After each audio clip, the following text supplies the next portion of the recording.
for Jill Kempson's London debut, and Jill, we're so thrilled. I came back from New York this morning and walked into the gallery, and I was just blown away by how beautiful your work looks. It's really wonderful, so thank you for exhibiting with us. And it's my pleasure now to introduce a man I adore.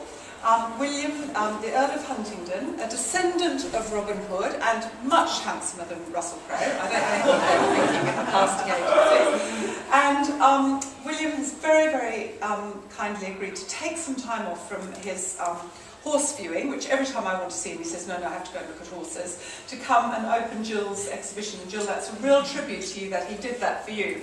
So, William, thank you so much, and it's my enormous pleasure to introduce you to officially open the exhibition. Thank you.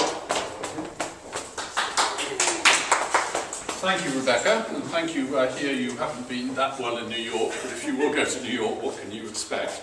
But anyway, no, thank you very much, and I do think that you only marginally smarter now than you did when you first greeted me in your trackies. But to get the serious business, I feel greatly honoured to be asked to open this splendid exhibition. I'm much relieved not to have to indulge in a furphy, and Rebecca will explain what a furphy is, about Jill's style and painting technique. Luckily, Patrick Lechanou is on hand with the launch of his book about Jill's work, Landscapes in Perspective. Even more fortunately, Karen has translated it into English. Jill's technique has been honed by many years of study, both in Australia and Europe.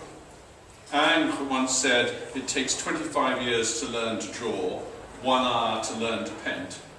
Jill will argue the craft of building up layers of paint using glazes takes longer than an hour. Admirers of her work have referred to the ghostly presences in her work. She maintains, quote, there is no one in the paintings, but there is a sense of presence there, or that someone has been there or will be there. Somehow I'm trying to invite the viewer to go into that place and they can inhabit it without having the story of someone else there. Rebecca and Jill have quite a bit in common.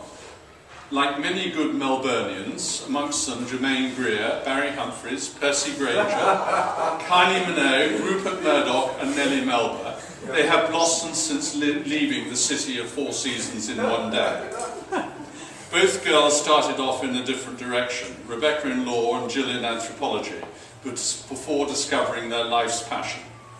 Both have a great love for gardening, and I secretly suspect Jill may get co-opted into Rebecca's NoHo Square allotment project.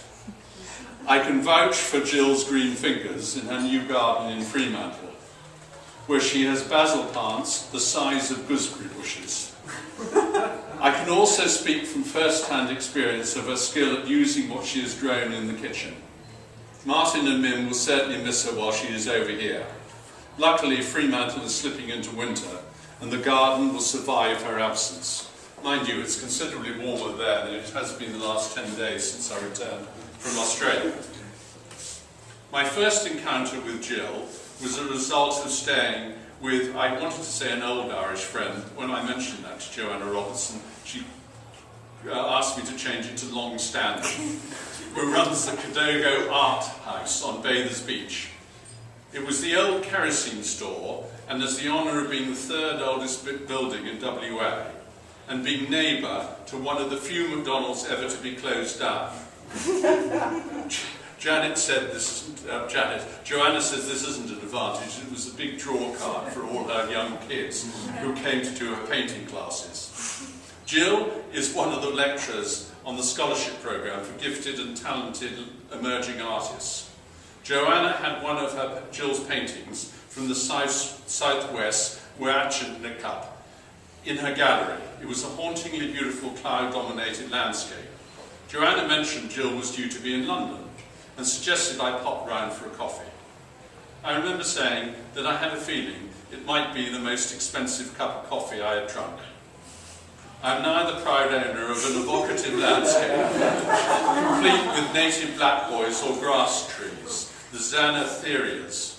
It's similar to the book cover painted by Jill that was used for a book called The Sinkings. Amanda Curtin's dark detective novel set in the Southwest and published last year. People have said that there must be something in the water for Fremantle to have so much creative talent. I've been visiting WA since 1969 and have travelled from Esperance to Columbaroo in the far north and out to the mining and ghost mining towns around Kalgoorlie and Norseman. Fremantle has a history and a thriving cosmopolitan village atmosphere. It has more good cafes and coffee shops than there are days in a fortnight. And the last time I was there for a fortnight, I tried 14. And an excellent microbrewery, Little Creatures, that is beginning to rival Cooper's. It has a thriving local music scene led by John Butler, who began by busking there, ably supported by Lucky Oceans and Kavisha Mazzella, who are often seen in live gigs at Chance's or the Flyby nightclub. The book world is led by Tim Winton and the newcomer Ben Elton. The former has written many powerful novels set in Western Australia, and his Clan Street was recently voted Australia's favourite novel by fellow authors. The local Aboriginal Noongar community lost their leading artist this year when Shane Pickett died.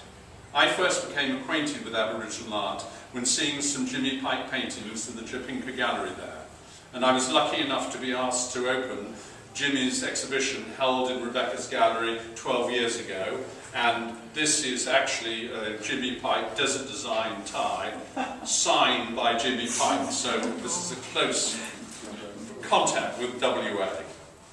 Perhaps Freo's most famous and influential resident was C.Y. O'Connor, an Irish civil engineer who emigrated to New Zealand in 1864 at the age of 21. He then arrived in WA as chief engineer. He was responsible for developing Fremantle as a harbour, amongst much vitriolic criticism from those who believed the Swan River would silt up. He then built the water pipe line from Mundaring to the goldfields in Kalgoorlie, 330 miles away, in 1901. Sadly, he committed suicide on the beach named after him, a year before the water began to flow. There's a great sculpture of him on his horse on the beach, now named after him. Fremantle has been an active port with a thriving fishing fleet and had its finest hour with Alan Bond's defence of the America's Cup.